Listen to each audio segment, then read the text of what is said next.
It exemplifies what my cooking is, which is like not bound to just one cuisine. Hi, my name is Diep Tran, and today I'm going to be making bún bò salad. I am Vietnamese. My family identify culturally as Northern Vietnamese, so my food reflects that kind of Northern Vietnamese tradition.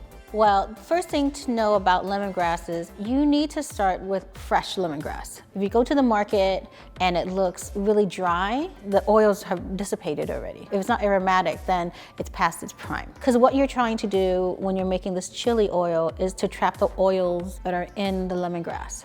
This is seared hanger with lemongrass chili oil. It's served as a salad with noodles, pickles, lettuces, herbs, peanuts, shallots. Your typical, in a way, Vietnamese bún. It combines all the things that I love, and also it's inspired actually by the tradition of chimichurri. You know, the idea that instead of marinating meats beforehand, you sear it simply and then you add on the aromatics. Everybody has a different stove, everybody has a different pot.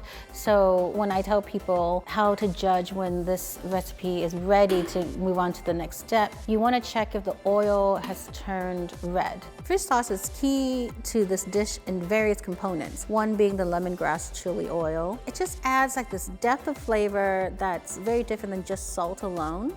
It adds a savoriness to it, and you want to use like a good fish sauce with just like 2 ingredients, salt and anchovies. So what you're trying to do with the nước chấm is you're trying to balance salty with sweet, with acid. You're mellowing it out so it becomes like a vinaigrette. My favorite way to sear a steak is actually to oil the steak instead of the pan, because I like to get the pan super hot, and then the moment I put it in oil, it's just gonna burn. So what I'd like to do is I put it onto the steak itself, massage it in there, so it's properly oiled so that it won't stick to the pan, but it won't burn. I cook this hanger like on the rare side of medium rare, and almost like just searing really. You can go medium if you like. The nước chấm is a vinaigrette essentially, so it will kind of cure the meats too. So if you want it a little higher in temp, you can kind of mimic that by just, you know, marinate in the sauce for like 30 minutes. You'll get the texture that I'm going for, but the doneness that you want. I like this dish